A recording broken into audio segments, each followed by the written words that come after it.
우리 요한계시록 우리 1장 17절부터 20절의 말씀을 보겠습니다. 요한계시록 1장 17절부터 20절 우리 한번 보겠습니다. 17절부터 20절 우리 넉 절의 말씀 찾으셨죠? 우리 넉 절의 말씀 우리 함께 합독합니다. 내가 볼 때에 그의 발 앞에 엎드러져 죽은 자같이 되매 그가 오른손을 내게 얹고 이르시되 두려워하지 말라. 나는 처음이요 마지막이니 곧 살아있는 자라. 내가 전에 죽었었노라. 볼지어다 이제 세세토록 살아있어 사망과 음부의 열쇠를 가졌노니 그러므로 내가 본 것과 지금 있는 일과 장차 될 일을 기록하라. 내가 본 것은 내 오른손의 일곱 별의 비밀과 또 일곱 금촛대라. 일곱 별은 일곱 교회의 사자요 일곱 촛대는 일곱 교회니라. 아멘.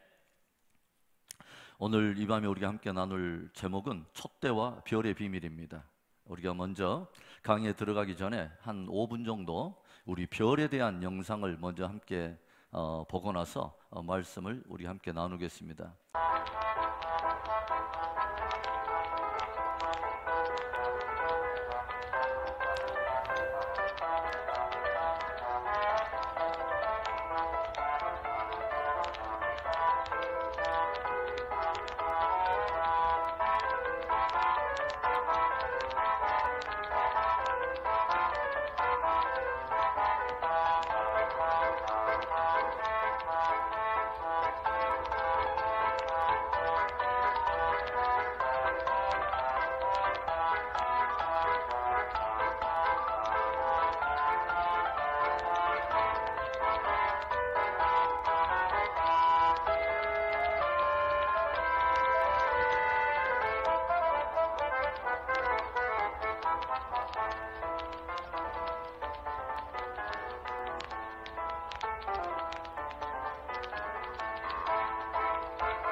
이것이 지금 무엇을 지금 이야기하는지 알겠어요? 네. 하나님께서 창조하신 온 우주 가운데 얼마나 별들이 웅장하게 입체적으로 펼쳐져 있는가를 여러분에게 한번 이렇게 소개해 드린 거예요. 우리는 그동안 이제 요한계시록 첫 번째 강의에서는 요한계시록을 어떻게 해석해야 되는가 하는 7가지 아주 중요한 원리를 여러분에게 말씀드렸어요. 저는 여러분에게 말씀드리고 싶어요. 지금은 요한계시록의 시대라고 말씀드리고 싶어요. 그래서 요한계시록이라고 하는 책을 우리가 어렵게만 생각할 것이 아니라 성령이 주신 우리가 조명을 따라서 깊이 있게 우리가 이해하는 것이 굉장히 중요합니다. 왜냐하면 때에 맞는 양식을 먹어야 때에 맞는 삶을 살 수 있고, 때에 맞는 지식을 가지고 있어야 때에 맞는 어떤 우리가 여러 가지 일들을 수행할 수 있다고 하는 거죠. 두 번째 시간에는 우리가 계시록을 그러면 어떻게 이해할 것이냐 하는 22장을 7개의 블록을 따라서 계시록을 더해봤어요. 그 구조를 이해하는 것이 굉장히 중요하다. 왜냐하면 요한계시록에는 굉장히 상징적인 표현들이 많이 있기 때문에 그것을 잘못 각을 뜨고 이렇게 잘못 더해를 하면은 요한계시록이 엉뚱한 데 가기 때문에 요한계시록을 바르게 이렇게 더해야 처음부터 끝까지 일관성 있는 주제로 우리가 잘 이해할 수 있다고 하는 거죠. 그런데 요한계시록이 엉뚱한 방향으로 흘러가지 않도록 하나님께서 우리에게 주신 굉장히 키 히든 어떤 센텐스가 있는데, 그게 바로 요한계시록 1장 1절 첫 번째 시작하는 문장이라고 말씀드렸어요. 뭐죠? 예수 그리스도의 계시라. 그래서 요한계시록은 예수님에 관한 책입니다. 아멘. 그래서 구약도 예수님에 대한 책이었지만 신약도 예수님에 대한 책이고 계시록도 역시 예수님에 관한 책인데, 요한계시록의 좀 더 특별한 어떤 그 특징은 뭐냐면 다시 오실 예수 그리스도, 즉 예수님의 재림에 포커스를 맞추고 있다는 것입니다. 왜 우리가 이 끝을 아는 것이 중요하냐? 과정을 잘 달려왔는데 끝을 보지 못하면 끝까지 경주할 수 있는 힘이 없어요. 그래서 요한계시록은 마지막 때 나타날 예수 그리스도의 영광과 주님의 재림 때 우리 성도들이 얻게 될 영광을 보여주심으로 인해서 과정 안에 있는 마지막 시대, 굉장히 강한 수위로 우리에게 압박해오는 마지막 시대의 진동과 격변들을 이겨낼 수 있는 강력한 힘을 주는 게 요한계시록이라고 하는 복음입니다. 요한계시록 복음입니다. 그래서 요한계시록을 우리가 아주 잊지 말아야 될 것은 예수 그리스도에 대한 계시다. 왜 제가 이런 말씀을 자주 하냐면 요한계시록에 상징적인 표현이 많이 등장하기 때문에 각종 이단들이 엉뚱하게 요한계시록을 가지고 특정한 인물이나 특정한 장소나 특정한 숫자로 자꾸 끄고 가지고 예수님에게 포커스를 맞추지 않고 엉뚱한 인물이나 엉뚱한 단체나 엉뚱한 어떤 것에 이렇게 자꾸 포커스를 맞춰서 자꾸 미혹을 하기 때문에 제가 이 말씀을 들려주는 말씀입니다. 성경은 처음부터 끝까지 다 예수님 이야기입니다. 자, 그래서 오늘 우리가 이제 함께 나눠볼 것은 촛대와 별의 비밀이다. 그래서 요한계시록 1장 20절에 보면 어떤 말씀이 있냐면, 네가 본 것은 내 오른손에 7별의 비밀과 또 7 금촛대라. 7별은 7교회의 사자요, 7 촛대는 7교회니라. 자, 그래서 요한계시록은 몇 가지 아주 중요한 비밀들을 다루고 있는데 그 중에 하나가 뭐냐면 촛대의 비밀이 있고 별의 비밀이 있다. 그래서 이게 다 보면 영어 성경으로는 어떤 단어를 쓰고 있냐면 미스터리라고 하는 단어를 썼어요. 미스터리.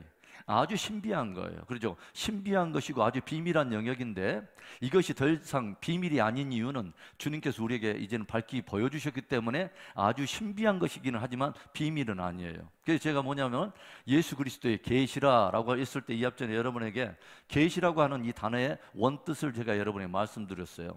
아포칼립시스라고 하는 헬라어 원어 단어는 이건 어떤 뜻이냐면, 많은 사람들이 계시에 대해서 굉장히 오해하고 있는 것이 굉장히 특별한 사람에게만 은밀하게 비밀하게 보여주는 것, 이런 뜻으로 자꾸 생각하는데 아닙니다.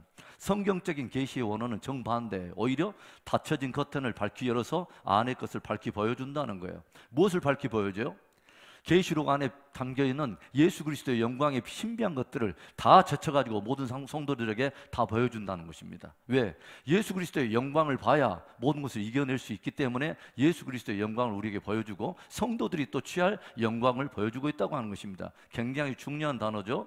자, 그래서 7 촛대와 그 다음에 별의 비밀이 있는데, 이 촛대를 그냥 말하지 않고 금촛대라고 그랬어요. 그런데 촛대는 뭐라고 하냐면 7교회예요. 그 다음에 7별은 7교회의 사자다. 그래서 촛대는 교회구나. 촛대 이야기는 결국 교회 이야기구나. 그 다음에 별은 결국 주의 사자들의 이야기구나, 주의 종들에 관한 이야기구나.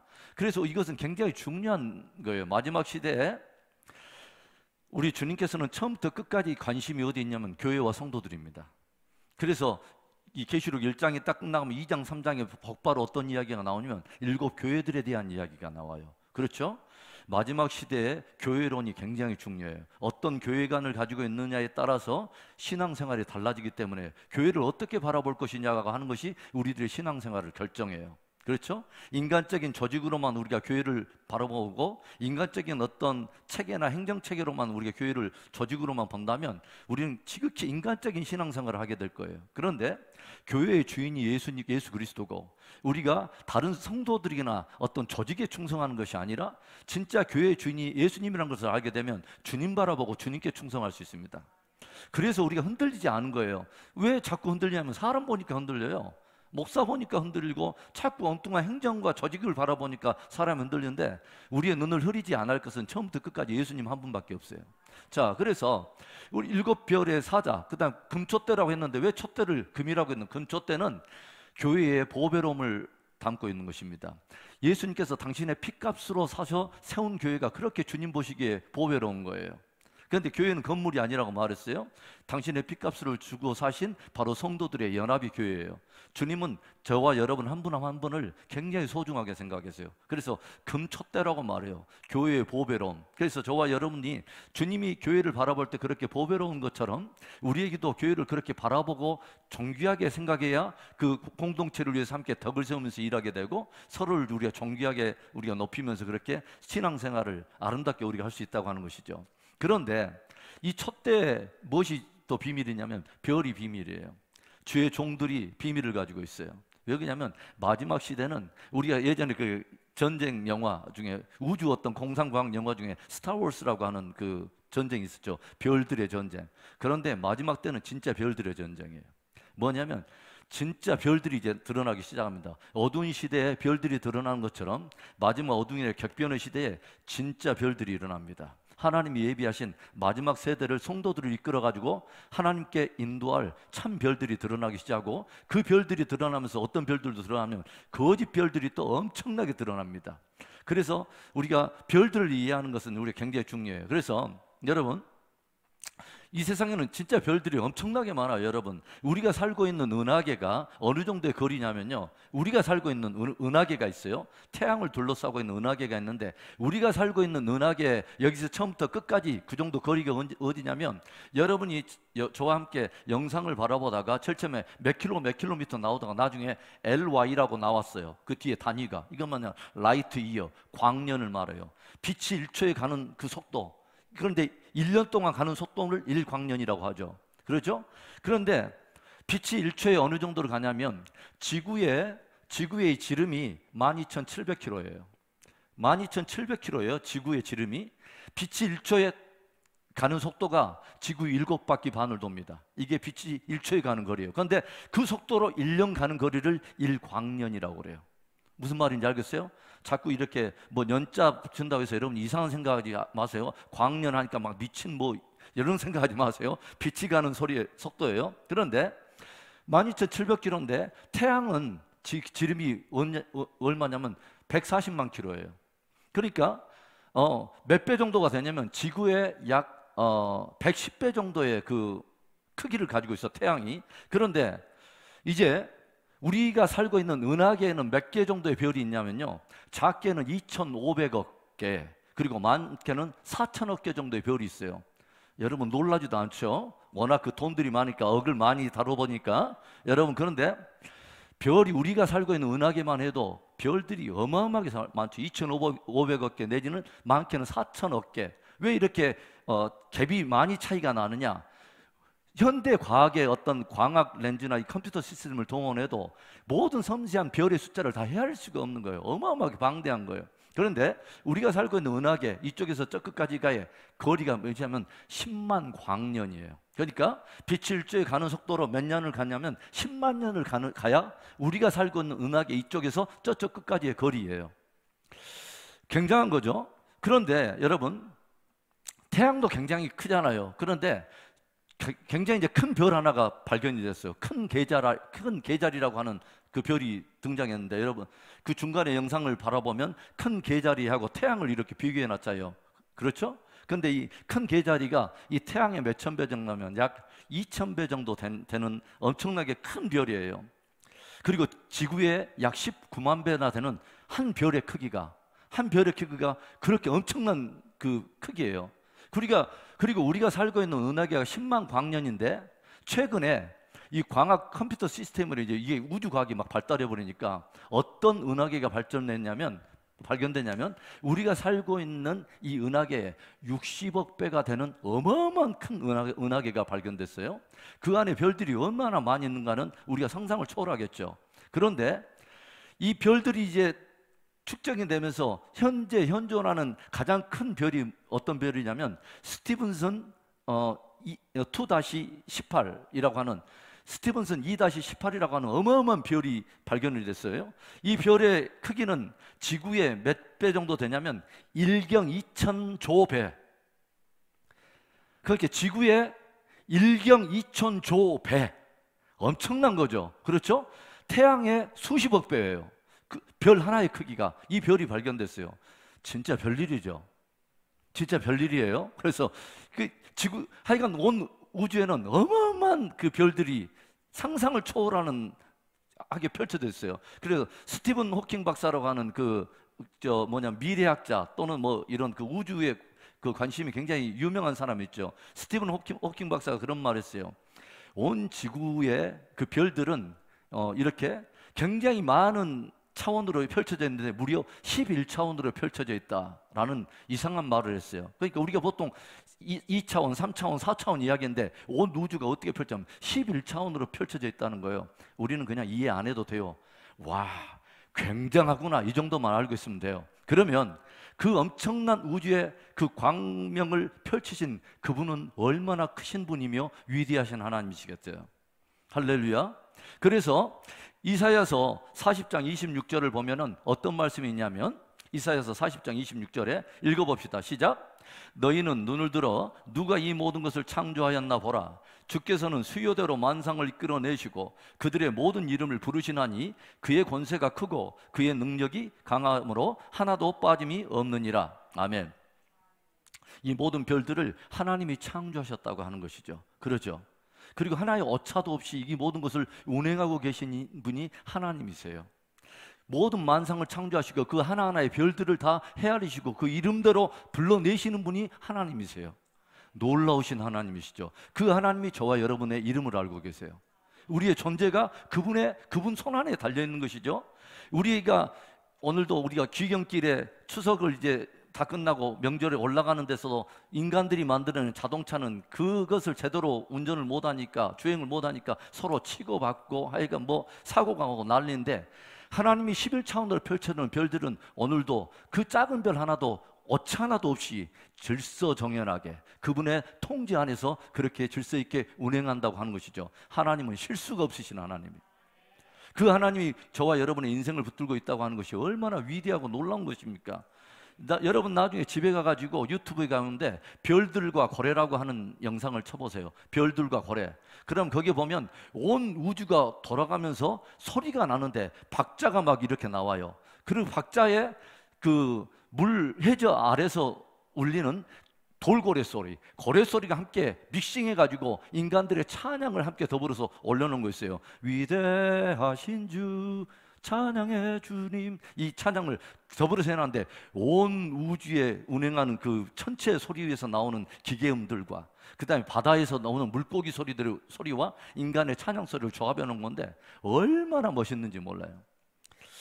그래서 이 온 우주의 만물에 놀라운 일들을 창조하시는 하나님. 그래서 시편 19편 1절부터 쭉 어떤 말씀이 있습니까? 시편 19편에는 그런 말씀이 기록되어 있죠. 한번 찾아볼까요, 여러분? 유인물에는 없습니다. 자, 시편 19편을 찾아갑시다. 815페이지, 구약성경 815페이지, 시편 19편 1절부터 우리 6절까지 천천히 읽어봅시다. 하늘이 하나님의 영광을 선포하고 궁창이 그의 손으로 하신 일을 나타내는도다. 날은 날에게 말하고 밤은 밤에게 지식을 전하니 언어도 없고 말씀도 없으며 들리는 소리도 없으나 그의 소리가 온 땅에 통하고 그의 말씀이 세상 끝까지 이르도다. 하나님이 해를 위하여 하늘에 장막을 베푸셨도다. 해는 그의 신방에서 나오는 신랑과 같고 그의 길을 달리기 기뻐하는 장사 같아서 하늘이 끝에서 나와서 하늘 저 끝까지 운행하며 그의 열기에서 피할 자가 없도다. 아멘. 하늘이 하나님의 영광을 선포하고 궁창이 누구야 하시는 일, 그가 하시는 일을 드러내주는다. 그러니까 하나님의 진짜 계심을 얼마나 크시고 웅장하신 분을 알고 싶다면 하늘의 별들을 보라는 것 말이에요. 하늘의 그 별들을 보면 그 안에 묻어있는 그의 영원하신 능력과 신성을 밝히 주님이 드러내시기 때문에 핑계할 자가 없다고 로마서에 들려주고 있죠. 그렇죠?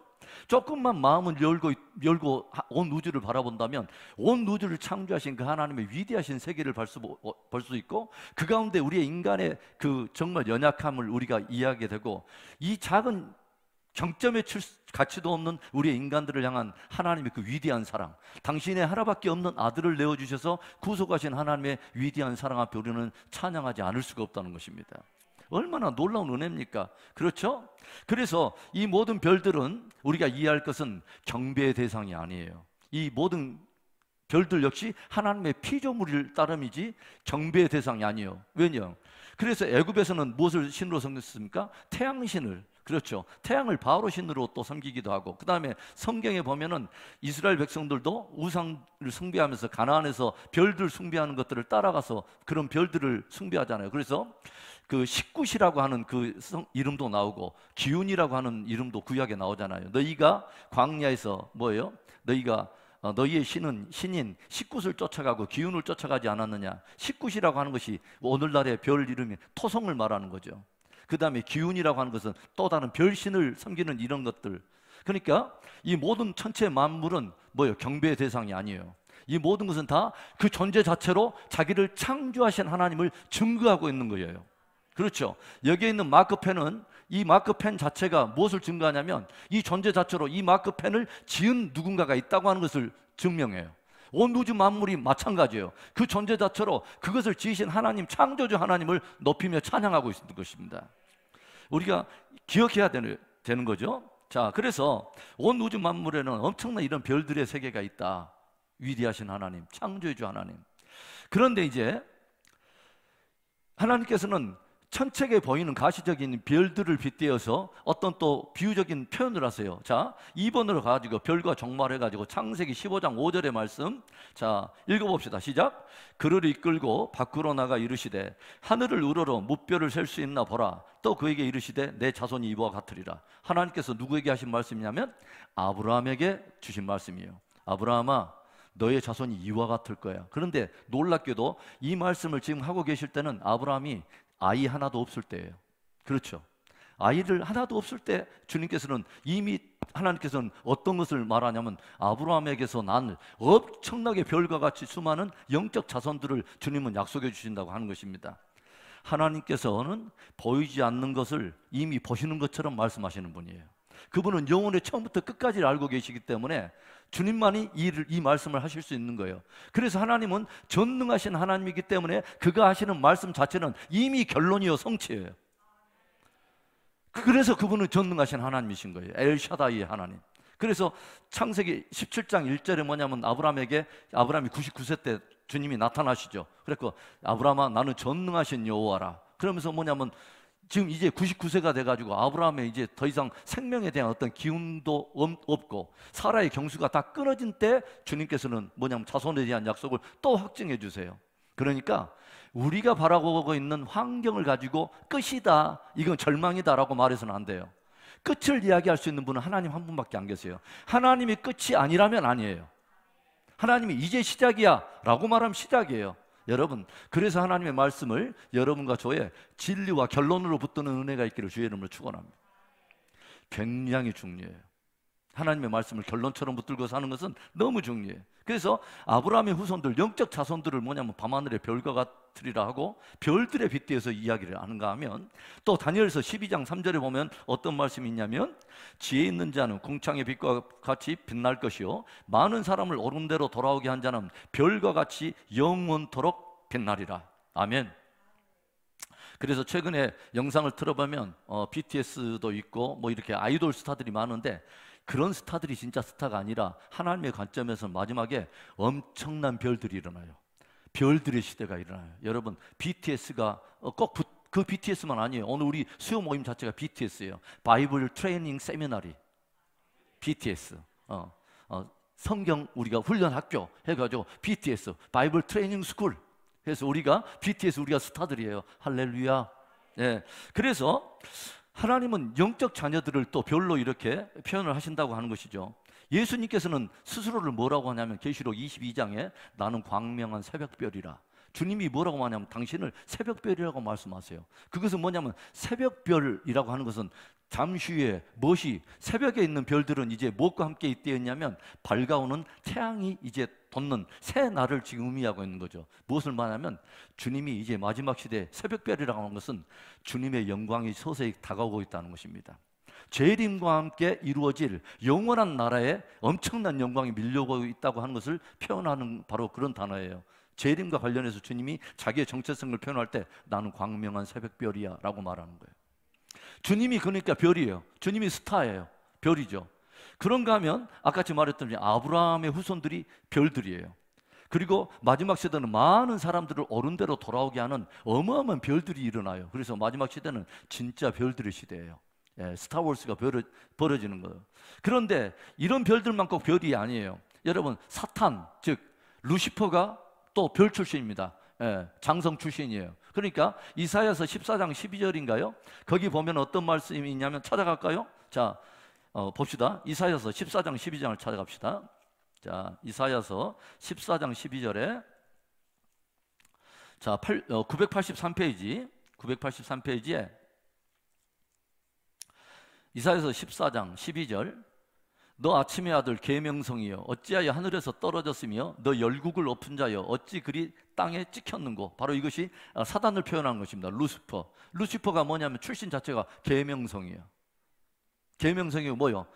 하늘에서 떨어진 별이에요. 그러니까 타락한 별이요, 하늘에서 떨어진 별. 그러니까 주님께서 뭐라 하면 제자들 앞에서 내가 뭐요? 사탄이 번개같이 하늘에서 떨어진 것을 내가 봤다라고 말을 하죠. 그리고 계시록에 보면 하늘에서 용이 떨어지는 막 이런 일들이 일어나죠. 그러니까 굉장한 이제 사건들이에요. 그러니까 마지막에 이 계시록을 이해한다는 하는 것은 굉장히 중요해요. 뭐냐면 마지막 시대에 풀어질 영적인 격변과 이 땅에 풀어질 모든 역사들을 계시록이 담고 있기 때문에 마지막 우리가 계시록을 우리가 이해하지 못하면, 제가 여러분께 말했지만 유다서까지 쭉 역사가 왔는데 계시록이 없는 성경, 계시록이 흐린 듯한 성경, 계시록이 잘 안 보이는 신앙, 이건 굉장히 마지막 시대에 굉장히 힘듭니다. 왜냐하면 오리무중이야. 안개 속을 헤매면서 지구촌에 지금 어떤 역사들이 일어나고 있고 어떤 역사들이 풀어져 있는 것을 잘 모르기 때문에 막 혼돈스럽고 두렵고 너무너무 위험한 신앙인 거죠.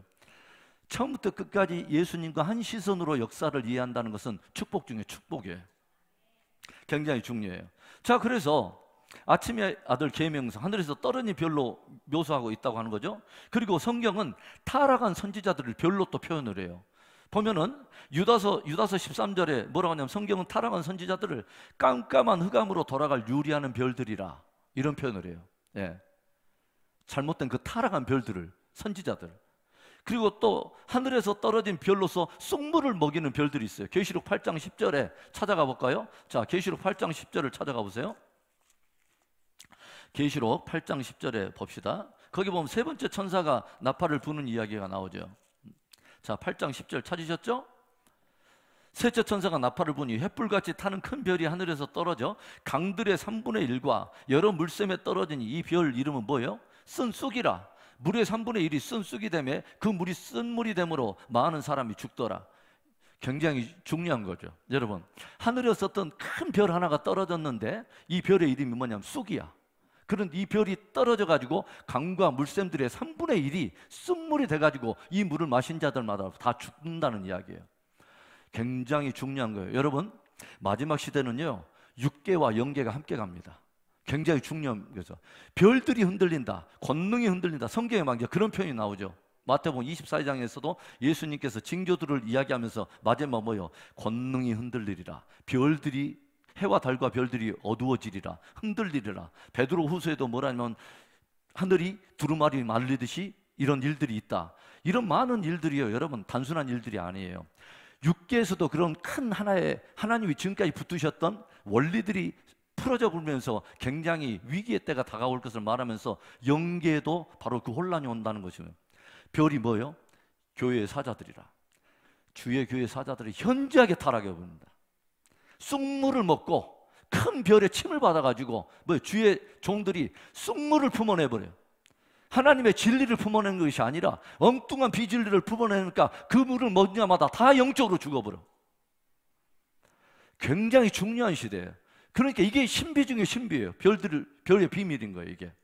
마지막 때 그러니까 참 종들이 있고 뭐냐면 거짓 선지자들이 일어나요. 여러분, 계시록 13장에 보면 두 짐승의 이야기가 나와. 바다에서 올라온 짐승의 이야기가 있고 땅에서 올라오는 짐승이 있는데, 땅에서 올라온 짐승이 어떻게 표현되는지 아세요? 자, 계시록 13장에 가봅시다. 계시록 13장, 자 11절에 봐보세요. 11절에 보면 내가 보면 또 다른 짐승이 어디서 올라오냐면 땅에서 올라오는데 그 뒤에 모양이 어떻게 말하냐면 어린 양같이 두 뿔이 있고, 누구처럼 말해요? 용처럼 말해. 야, 외모는 양의 탈을 쓰고 있는데 말은 누구의 말을 하냐면 용의 말을 해. 광명의 천사로 어마어마한 거짓 선지자들이 이 땅에 드러날 것을 말하는 거예요. 그렇죠? 양처럼 순한데 사실은 메시지는 누구의 메시지를 가지고 하면 사단의 메시지를 가지고 있어요. 여러분, 그래서 제가 여러분들이 강조하고 싶은 것은 마지막 시대는 주의 종들을 외모로 평가하지 말고 그 주의 종이 어떤 말을 하는가를 들어봐야 돼. 그 말을 두고 진리인가를 분별해야 돼. 그래서 외모로 속지 말고 항상 처음부터 끝까지 기준은 성경이에요. 그래서 성경을 캐논이라고 말하잖아요. 잣대. 그러니까 어떤 기고가 난다, 연사가 탁월하다, 삼층천 몇 번 왔다 갔다 하네, 이런 거 갖고 속지 마세요. 그 사람이 하는 말의 결론이 성경적인가를 늘 잣대를 재봐야 돼. 그래가지고 성경에 이게 벌써 이상하면서 이상하게 흘러간다. 여러분, 성경이 잣대예요. 성경이 잣대. 제가 여러분에게 이합 전에도 그런 말을 했지만 베드로와 요한과 야고보가 어디로 올라가냐면 예수님과 함께 변화산에 올라갔어. 그래서 변화산에 마태복음 17장에 올라가가지고 무엇을 보냐면 예수님의 영광을 봤어요. 그렇죠? 자기랑 똑같이 자기들과 함께 밥 먹고 갈릴리에 먼지 펄펄 나는 그 벳세다 광야에서 있으니까 자기 수준으로 그냥 적절한 선지자나 랍비나 선생 수준으로 알고 있다가 예수님이 진짜 누구인가를 알게 됐어요. 변화산에서 그분의 영광이, 얼굴이 해같이 빛나고 옷이 빛같이 막 이렇게 밝아지는 것을 보면서 처음에 보니까 두 선지자가 또 함께 나타났어요. 모세와 엘리야가 함께 나타나서 예수님과 어떤 깊은 이야기를 나타나는데, 이때 그것만이 아니라 하늘 위로부터 직접 하나님께서 이 분이 어떤 분인가를 신적 증언을 해줘. 뭐냐면 이는 내 사랑하는 아들이요 내 기뻐하는 자니 너희는 저의 말을 들으라. 처음부터 끝까지 우리는 예수님 말 들어야 돼요. 굉장히 중요해요. 그분만이 진리예요.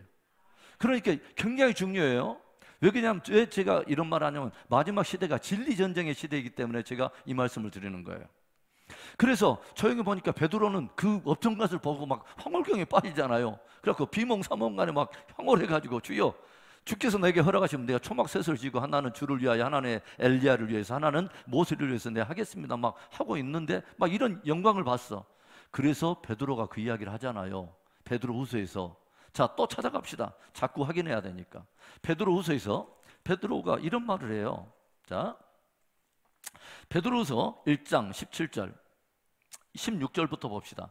385페이지 신약성경 베드로후서 1장 16절부터. 자, 우리 주 예수 그리스도의 능력과 강림하심을 너희에게 알게 한 것이 교묘히 만든 이야기를 따른 것이 아니요 우리는 그의 크신 위엄을 친히 본 자라. 우리가 만든 거 아니야. 사람 만든 이야기 아니다. 나만 본 게 아니라 야고보와 요한이 함께 가서 봤어 라고 지금 말하는 거예요. 17절 지극히 큰 영광 중에서 이러한 소리가 그에게 나기를 이는 내 사랑하는 아들이요 내 기뻐하는 자라 하실 때 그가 하나님 아버지께 존귀와 영광을 받으셨느니라. 18절 이 소리는 우리가 그와 함께 거룩한 산에 있을 때 하늘로부터 난 것을 들은 것이라. 딱 그렇게 굉장히 주관적인 엄청난 그 자기가 본 하나님의 영광, 자기 간증을 지금 이야기하고 있는데요. 그런데 이제 베드로가 이런 말이에요. 그런데 있잖아, 내가 봤던, 우리가 봤던 이런 영광스러운 간증보다 훨씬 더 확실한, 우리에게는 증거가 있고 확실한 예언이 있어 라고 말하는데, 그 다음부터 무엇에 대한 이야기입니까? 19절 우리에게는 더 확실한 예언이 있어 어두운 데를 비추는 등불과 같으니 날이 새어 샛별이 너희 마음에 떠오르기까지 너희가 이것을 주의하는 것이 옳으니라. 그러니까 뭐 너희들이 지금 간증대가 많이 들려줬는데, 이것보다도 너희가 진짜 길을 두고 마음에 두고 진짜 이것에 깨달음을 얻기 위해서 이것에 주의하는 것이 가한 진짜 확실한 예언 하나가 있어. 그런데 무엇에 대한 이야기입니까? 20절 먼저 알 것은 성경의 모든 예언은 사사로이 풀 것이 아니니 예언은 언제든지 사람의 뜻으로 낸 것이 아니요 오직 성령의 감동하심을 받은 사람들이 하나님께 받아 말한 것입니다. 성경 이야기합니다. 내가 봤던 그 화려한 그 주님에 대한 영광과 개인적인 체험과 간증이 있지, 중요해. 그런데 이것보다도 우리에게는 훨씬 더 확실한 컨펌된 하나님의 진리가 있어. 그게 바로 하나님 말씀이야. 그러니까 너희가 다른 어떤 간증보다도 훨씬 더 무게를 둬야 될 것, 너희들의 마음속에 샛별이 떠오르기까지 이것을 확실히 줘야 될 것, 오직 너희들이 그 뜻을 분별해서 정말 참된 영감과 이해를 얻어야 될, 주목을 해야 될, 무게중심을 둬야 될 것은 성경이야. 지금 이 말을 하는 것입니다. 이게 사도의 위대함이에요. 사도의 위대함은 어디 있냐면, 자기들이 봤던 굉장한 어떤 모든 개인적인 주관적인 체험과 간증도 어디에 잣대 아래 딱 내려놔 버리냐면 성경 아래에, 권위 아래 딱 내려놔 버려요. 이게 진짜 사도적 신앙이에요. 자기들의 간증을 말씀 위에다 올려놓고 말씀의 어떤 위에 있는 것처럼 굉장한 어떤 자기를 이렇게 높이는 거 굉장히 문제 있어요. 그거 아니에요. 사도들은 절대로 그러지 않았어요. 모든 자기들의 모든 것들과 은사와 체험적인 간증과 이 모든 것들을 잣대를 어디에다 딱 내려놔면 성경의 권위 아래다 딱 내려놔 버려요. 굉장히 중요한 거예요. 자, 그래서 마지막 시대에 이 쑥물, 그래서 거짓 막 이렇게 비진리를 막 갖다가 막 뿌려버리고 그것을 인해서 막 엉뚱한 것으로 먹기 시작하면은 영이 다 죽어버려요. 굉장히 중요해요. 자, 그 다음에 계시록 8장 10절에 아까쯤에 이제 쑥이 있었는데, 쑥물인데, 여러분 하나의 힌트면서 제가 그 팁을 드린다면, 이게 어떤 한 나라의 그 우크라이나어로 이 쑥을 뭘로 변하냐면, 무엇으로 단어로 딱 바꿔놨냐면요, 그 러시아 그 우크라이나 지역에 원전이 한번 폭발을 했죠. 그렇죠? 거기 터진 데가 어디예요? 뭐예요? 나도 잘 몰라. 그런데 여러분 그거 있죠? 거기 원전 그 이름, 그 원전 이름이 있는데 그 이름을 쓰고 있습니다. 그게 뭐냐면 쑥물이 됐다. 자연계 어떤 굉장한 어떤 것에 대해서 물에 치명적인 영향을 줄 수 있는 아주 굉장한 것을 핵으로 보는 것입니다. 그런 것이 떨어지면 뭐요? 지하 원전수가 이런 것들이 방출되면서 어떤 물들이 이렇게 체르노빌이라고 하는 그 단어를 쓰고 있어요. 쑥이라고 하는 단어에 굉장히 의미 있죠, 여러분. 이건 그냥 여러분들에게만 팁으로 준 거예요. 그러니까 마지막 때는, 그런데 중요한 것은, 그것보다도 훨씬 더 중요한 것은 영계가 함께 간다는 거예요. 주의 종들이 타락하면서 뭐냐면 메시지들이 변해버려요. 변질돼 버려요. 제가 말했죠. 제가 미국에서 12년 동안 제가 목회하다 왔잖아요. 그렇죠? 우리가 올해 1월 10일부터 우리가 지금 우리 교회를 시작하고 있는데, 목회에서 제가 미국에 있을 때 미국의 4개의 가장 큰 4개 교단이 동성연애를 합법하고 동성연애 목사 안수를 인정을 해요. 여러분, 굉장한 시대에 우리는 살고 있어요. 어마어마한 시대에 살고 있어요. 자칫 우리가 포커스 놓치면, 인권이라고 하는 이름 앞에 우리가 속기 시작하면 우리는 우리는 거짓에, 비진리에 속으면서 우리는 점점 내 영이 죽어가는지도 모르면서 점점 그런 위기가 우리 시대에 찾아왔다고 하는 것입니다. 그런가 하면은 그런 별들만 있는 것이 아니에요. 침을 받아서 어두워져 버린 별들이 있죠. 계시록 8장 12절에, 자, 계시록 8장 12절 보겠습니다. 자, 8장 12절에 넷째 천사가 나팔을 부니 해 3분의 1과 달 3분의 1과 별들의 3분의 1이 타격을 받아서 그 3분의 1이 어두워지니 낮 3분의 1은 비춤이 없고 밤도 어두워더라. 계속 무엇을 말하면 해와 달과 별들이 어두워지기 시작해요. 그 영계가 어두워지기 시작해요. 여러분, 제가 최근에 느끼는 많은 영적 기류가 어마어마하게 급속도로 어두워집니다. 여러분, 예전에 기도 30분 했으면 이제는 1시간씩 해야 돼. 그래야 내 믿음 지킬 수 있어요. 여러분, 마지막 시대 기도의 줄 붙잡으셔야 돼요. 기도의 줄 놓치고 있으면 내가 내 힘으로 결단해서 내 이름 지켜지는 것이 아니에요. 내 믿음을 내가 결단해갖고 막 아니요. 의리 지킨다고 아니에요. 베드로가 의리 지킨다고 막 하더니 보기 좋게 3번이나 주님 부인하잖아요. 그렇죠? 깨어있으라 너희들 나와 함께 한시라도 깨어있을 수 없더냐 하면서 계속했는데 주님의 그 권고를 무시하고 있다가 나중에 뭐요? 십자가 앞에서 결국 주님 부인하고 도망가 버리잖아요. 굉장히 중요한 메시지가 있는 거예요. 여러분, 신앙 내 스스로 내 힘으로 지킬 수 없어요. 주님의 권능을 의지해야 돼요. 기도의 줄 붙잡고 있어야 돼요. 굉장히 중요해요. 그래서 점점 어두워져. 점점 영계가 어두워져요. 그리고 어떤 일이 있냐면은 계시록 6장 13절에 어떤 말이 있냐면 뭐냐면 6장 13절에 이런 말이 있죠. 하늘의 별들이 무화과 나무가 대풍에 흔들려 설익은 열매가 떨어지는 같이 땅에 떨어지며 별들이 떨어진다는 이야기가 엄청나게 나와요. 육계와 영계가 함께 가요. 뭐냐면 굉장히 영성 있는 어떤 그 목회자들도 현저하게 막 영성들이 타락하면서 엄청난 일들이 여러분 주변에 피부로 여러분 못 느끼세요? 엄청난 일들이 있어요. 엄청난 일들이 있어요. 그런데 실제로 여러분 소형성들이 막 떨어지고 이제 막 그런 일들이 있잖아요. 그래서 예전에 러시아의 1900년도 초에 1907년인가요? 퉁쿠스라고 하는 유성이 떨어져 가지고 반경 5,000km 안에 분화구만 200개 이상을 만들어 불잖아요. 그러니까 뭐냐면 별들이 한번 떨어질 때 어떤 일들이 일어날 수 있는가에 하나의 신뢰로 보여주는 거예요. 그런 것들이. 엄청난 시대에 우리가 지금 살고 있습니다. 그러니까 마지막 시대에 하나님께서 지금까지 붙들고 있던 원리를 딱 놔버리면 어떤 일이 생길 것인가를 여러분 한번 생각해 보세요. 어마어마하죠. 어마어마하죠, 여러분. 그래서 6장 그런 말에 13절에 아까처럼 하늘의 별들이 무화과 나무가 대풍에 흔들려 설익은 열매가 떨어진 같이 땅에 떨어지며 하늘은 두루마리가 말리는 같이 떠나가고 각 산과 섬이 제자리에서 옮겨지며 땅의 임금들과 왕족들과 장군들과 부자들과 강한 자들과 모든 종과 자유인이 굴과 산들의 바위 틈에 숨어서 산들과 바위에게 말하되 우리 위에 떨어져서 보좌에 앉으신 이의 얼굴에서와 그 어린 양의 진노에서 우리를 가리라. 그들의 진노에 큰 날이 이르렀으니 누가 능히 서리요 하리라. 그날은 여호와의 얼굴이 드러나는 날이요 어린 양의 진노가 쏟아지는 날이에요. 엄청난 격변이 찾아오고 있다는 거죠. 마지막 시대에 대한 관점들을 사람마다 다른 관점을 가지고 있지만 성경적 관점을 가지고 있어야 돼요. 중요해. 엉뚱한 관점을 가지고 희낭낭하면서 그런 신앙생활 할 때가 아니에요. 중요한 우리 하나님의 말씀을 우리가 붙들고 있어야 돼. 그래서 그런 일들이 있구나. 그 다음에 계시록 12장 4절에도 봐보세요. 12장 4절에 어떤 말이 있냐면 3절에 하늘에 또 다른 이적이 보이니 보라 한 큰 붉은 용이 있어 머리가 7이요 뿔이 10이라 그 여러 머리에 7 왕관이 있는데 그 꼬리가 하늘별 3분의 1을 끌어다가 땅에 던지더라. 용이 해산하려는 여자 앞에서 그가 해산하면 그 아이를 삼키고자 하더니 굉장한 일이죠. 용이 있는데 그 꼬리로 하늘별 3분의 1을 끌어다가 땅에다 쳐버려요. 현저하게 주의 종들이 타락해 올 것을 이야기하면서 그 사람들이 무엇을 할 것이냐?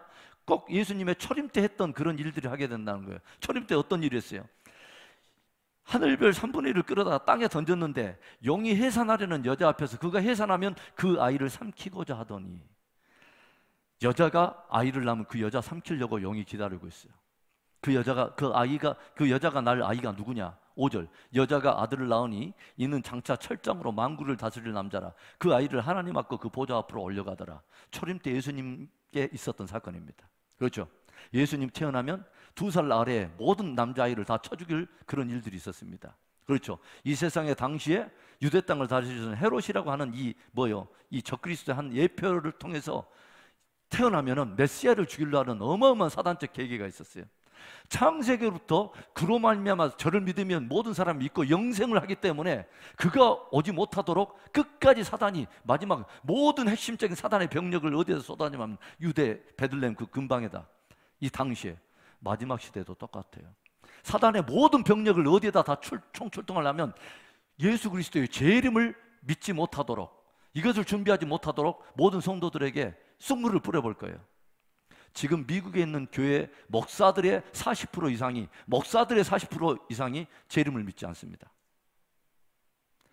계시록 베드로후서에 뭐라고 그래요? 베드로가 뭐래요? 말세 기롱하는 자들이 나타나느니. 무엇을 기록하냐면 주의 재림이 어디에 있느냐?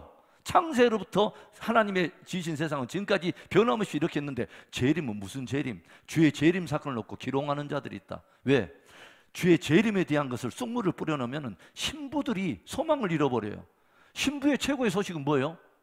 신랑의 소식이에요. 그러죠? 그런데 신랑 소식을 못 듣게 해. 다시 오실 주님의 재림이 묘연해져 버려. 그러니까 모든 소망은 어디에 두게 만들냐면 이 땅에만, 눈에 보이는 것만. 굉장히 중요한 시대예요. 영계와 육계가 함께 가요. 그러면 이제 우리가 한번, 그래서 마지막 시대 뭐예요? 별들이 굉장히 중요해요. 어떤 별을 만나느냐가 굉장히 중요해요. 놀랍게도 초림 때 아기 예수께 예배자들을 데리고 간 존재가 별이었습니다. 동방의 박사들을 동방에서 끌어다가 실제 아기 예수께로 인도하는 실제적인 존재가 뭐냐면 별이었습니다. 굉장히 중요한 의미가 있는 것입니다. 마지막 시대도 뭐냐면 별들이 재림의 주님께로 인도하는 것입니다. 근데 재림 때 나타날 별들은 물론 천체계 이상 징후들도 나타나고 그러겠지만 뭐요? 주의 사자들이 굉장히 중요한 입장이었어요. 그래서 마지막 때는 교회론이 굉장히 중요하고 그 다음에 뭐요? 주의 종, 목자론이 굉장히 중요합니다. 여러분들이 늘 깨어 있어야 돼요. 자, 그럼 별의 사명을 이제 보고 이제 마칩시다. 첫 번째 뭡니까? 읽어보시자.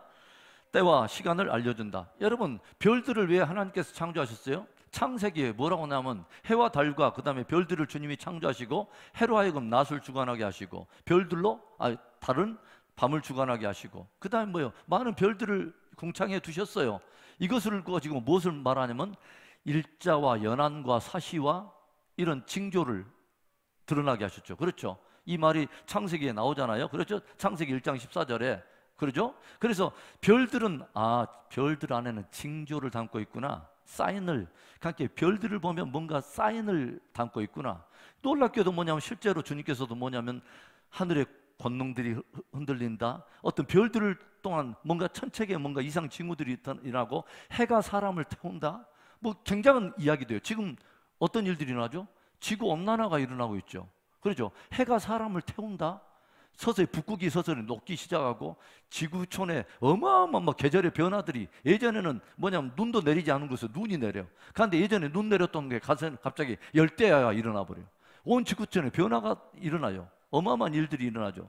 그러니까 이런 실제적인 천체계의 어떤 이상 징후들이 있다. 징조. 그 다음에 일자와 연한, 이것을 따라서 계절이 변화되고, 그러니까 예전에는 시계나 이런 것들이 없을 때 어떻게 사람들이 계절을 이해하고 어떻게 시간 가는 거냐면 별자를 보면서 이해를 했어요. 해가 뜨고 달이 지는 거, 별자리가 이동하면 봄이구나 여름이구나, 북두칠성이 움직이는 어떤 이런 주기들을 통해서 달라졌잖아요. 그렇죠? 그 다음에 뭐냐면 나중에 계절이나 연한을 이루라, 모에딤이라고 하는 단어를 썼는데 절기라고 하는 뜻입니다. 이런 것을 통해서 뭐냐면 다 하나의 의미가 있다. 별들이 그냥 있는 것이 아니다. 그러죠? 그래서 이 때와 시간을 알려줘요. 주의 종들이 해야 될 일이 바로 이거예요. 때와 시간을 알려줘야 돼. 역사에. 그래서 마태복음 24장에 예수님께서 징조들에 대해서 다 이야기해 주신 다음에 이런 말씀을 하세요. 찾아봅시다. 마태복음 24장. 자, 마태복음 24장에 45절에 봐보세요. 마태복음 24장을 여러분에게 제가 장명을 붙여줬죠. 마태복음 24장 옆에다 뭐라고 써놔라고? 예수님의 징조장. 정말 징조장. 그렇죠? 그래서 징조에 대한 것을 예수님께서 쭉 다 끝내고 나서 주님이 이런 말씀하세요. 자, 44절부터 이러므로 너희도 준비하고 있으라. 생각하지는 않은 때에 인자가 오리라. 45절. 충성되고 지혜 있는 종이 되어서 주인에게 그 집 사람들을 맡아 때를 따라 양식을 나눠줄 자가 누구냐? 주인이 올 때 그 종이 이렇게 하는 것을 보면 그 종이 복이 있으리라. 아멘. 때를 따라 양식을 나눠줄 자가, 때에 맞는 양식을 나눠줄 자가 도대체 누구냐? 중요해요. 때에 맞는 양식을 먹어야 돼요. 그렇죠? 그래서 때와 시간을 알려줘야 돼. 예, 이건 굉장히 중요해요. 그 다음에 또 해야 될 일이 뭐예요? 방향을 알려줘요. 예전에 뭐냐면 이 나침반이나 이런 아무것도 없을 때 모든 항해하는 배는 무엇을 따라가냐면 항상 별을 보면서 움직였어요. 방향을 잡았어요. 그래서 뭐냐면 이 촛대의 방향을 누가 결정하냐면 별이 결정을 해요. 그러니까 교회의 운명은 누구에게 달려자면 주의 종한테 달려져 있어요. 그래서 중요한 거예요. 그래서 여러분의 섬기는 재단의 목사님을 위해서 기도해야 되는 거예요. 종이 흔들리면 다 그냥 온 교회가 쑥대밭되는 거예요. 그렇게 종이 항상 뭐냐면 주님께로부터 음성을 듣고 바른 진리의 말씀을 먹일 수 있도록 여러분들이 뭐냐면 내 영혼이 중요하기 때문에 주의 종에게 바른 진리의 말씀을 듣는 게 중요한 거예요. 그래서 기도해야 돼요. 우리 목사님이 하나님의 음성을 듣고 성경책 진리를 가지고 승부 거는 하나님의 진리의 사람이 되게 해달라고 기도해야 되는 거예요. 내 영혼이 살기 위해서. 그러지 않겠어요? 그러죠? 그래서 방향 굉장히 중요해요. 여러분 예전에 광야에서 출애굽한 이스라엘 백성들이 나오면은 무엇을 따라서 이스라엘 백성들이 가냐면 약 2,000규빗 앞에 제사장들이 법궤를 메고 가면 그 뒤를 사람들이 2,000규빗 거리를 놓고 그 뒤를 따라가. 제사장이 법궤 메고 가는 것을 보고 따라가는 거예요. 중요해요. 그렇죠? 제사장이 법궤 하나님의 말씀을 메고 가는 그것을 보고 따라가는 거예요. 어떤 말씀을 절절 준행하는 것을 따라가고 제사장이 먼저 법궤를 메야 되는 거예요. 말씀을 따라 살아가는 거야 돼. 굉장히 중요해요. 자, 그래서 방향을 따라간다. 그 다음에 뭐예요? 높은 곳에서 빛을 발해요. 별은 높은 곳에 떠 있어요. 그렇죠? 굉장히 높은 곳에 있어요. 주의 종들은 영성을 가지고 있어야 돼. 이 별들이 너무 낮으면 낮은 데서는 조금밖에 못 비춰. 아니면 이 별들이 현저하게 떨어져고 꼬리에 침을 받아가지고 어두워져가지고 빛을 잃어버린다거나 아니면 용꼬리에 침을 맞아가지고 뭐요? 다 땅에 떨어져가지고 비슷한 다이다이 도찐도찐 해가지고 가고 있으면 무슨 말씀을 주겠어요? 다 하늘의 음성이 아니라 뭐냐면 비슷한 수준으로 다 떨어져가고 이 세속에 흐르는 세상 이야기는 하고 있고 이렇게 해서 뭔 진리를 주겠어요? 그 영성이 팍 떨어져가지고 이 세상 드라마 이야기는 하고 있고 그러면 그게 뭐냐고요, 여러분? 영성을 가지고 있어야 돼요. 그렇죠? 높은 곳에 있어야 하늘에 이것을 둬가지고 너희들이 땅에 비춰서 뭐요? 하늘에 광명이 있어서 땅을 비추게 하여. 땅을 비추는 것이 별의 사명이에요. 비춰야 되는 거예요. 그러려면 주님께 매여 있어야지. 종들이 먼저. 그 다음에 뭐예요? 대단히 크지만 작게 보여요. 그렇죠? 실제로는 굉장히 아까 봤죠? 어마어마한 크기를 가지고 있는데 여기서 볼 때는 작게 보여요. 하나님 앞에는 존귀한 자들이지만 이 세상에는 작아요. 주의 종들은. 이 세상에서 주의 종들이 너무 크면 안 돼. 주의 영광을 받기 때문에. 주님 앞에 큰 자가 돼야 되지 사람 앞에 큰 자가 될 필요는 없어요. 굉장히 중요해. 그러죠? 그 다음에 뭐예요? 별들은 태양이 떠오르면 사라져요. 태양이 누군데? 의의 태양이신 예수 그리스도를 말하는 거예요. 진짜 참 종들은 뭐예요? 의의 태양이신 주님을 드러내야 돼. 예? 자기가 드러나면 안 돼. 예? 굉장히 중요한 말씀 하나를 보겠습니다. 세례 요한이 자기의 사명을 뭐라고 표현하고 있는 걸 보세요. 요한복음 3장 29절 30절. 자, 거의 다 이제 끝나갑니다. 요한복음 3장 보겠습니다. 3장 요한복음 3장 자 29절 30절에 찾으셨죠? 자 29절 신부를 취하는 자는 신랑이나 서서 신랑의 음성을 듣는 친구가 크게 기뻐하나니 나는 이러한 기쁨으로 충만하였노라. 30절 함께 읽습니다. 그는 흥하여야 하겠고 나는 쇠하여야 하리라 하니라. 아멘. 세례 요한이 했던 말입니다. 세례 요한 광야의 사람이에요. 세례 요한이 무엇을 말하냐면 야 신부를 취하는 것은 신랑이잖아. 그런데 나는 신랑 곁에 서서 신랑이 즐거워하는 그 기쁨에 참여하는 그 기쁨이 나한테는 너무 커. 제가 저번에 누군가에게 제가 이 말씀을 했습니다. 제가 예전에 그 미국에 있을 때 캔사스 시티에 있는 그 아이아비라고 국제 기도회 집에 제가 갔는데 밥 소르기라고 하는 목사님이 그런 말씀하세요. 그때 선교사님들하고 목사님들 컨퍼런스였는데 그분이 그 말을 하는 거예요. 여러분, 신부를 취하는 것은 신랑이지 신랑의 친구가 아닙니다. 만약에 신랑의 친구가 신부를 취하려고 하면 사실은 신랑의 친구가 아닐 수 있습니다. 여러분은 신랑의 친구십니까? 굉장히 많은 선교사님들이 울고 주의 종들이 울었습니다. 신랑이 신부의 마음을 취해야 되지, 신부의 마음을 예수님이 취해야 되지, 그것을 주의 종들이 취해. 주의 종들이 인기 자기가 얻으려고 하고 예수님보다 더 높아지려고 하고 신부의 마음을 주의 종들이 취하려고 그래. 이러면은 신랑과 상당히 적대적인 관계가 될 수 있어요. 굉장히 이것은 위험한 관계예요. 그런데 세례 요한은 뭐라고 하냐면, 나는 신랑이 신부를 취하는 그 기쁨에, 나는 신랑의 웃음소리에 나는 더불어서 즐거워하는 신랑의 친구로서 나는 기쁨이 너무너무 충만해. 누군가가 예수님을 만나고 예수님으로 인해 성장한 걸 보면서 그 기쁨이 너무 큰 거야. 그리고 뭐예요? 그는 흥하여야겠고 나는 쇠하여야 하리라. 주님이 흥해야 되지, 나는 쇠하여야 하리라. 마땅히 쇠하여야 하리라. 나 안 드러나도 괜찮아. 주님 드러나면 끝이야.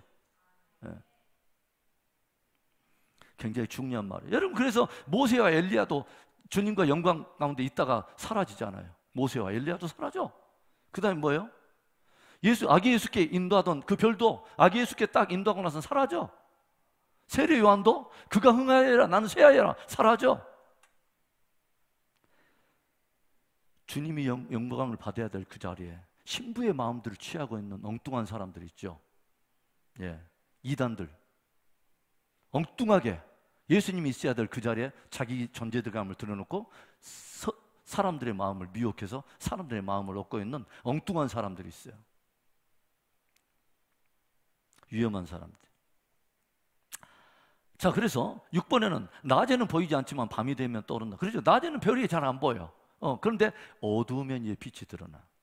마지막 시대에 어두울 때 진짜 별들이 드러나요. 많은 사람들을 옳은 대로 돌아오게 하는 자예요.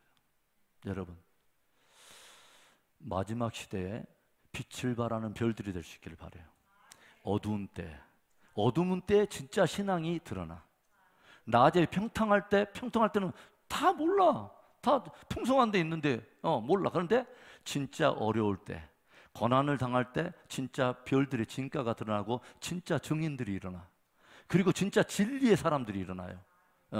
마지막에 그 진리의 사람들. 주님이 그래서 계시록에 보면 두 증인들에 대한 이야기하고 별들에 대한 이야기를 해요. 굉장히 중요해요, 여러분.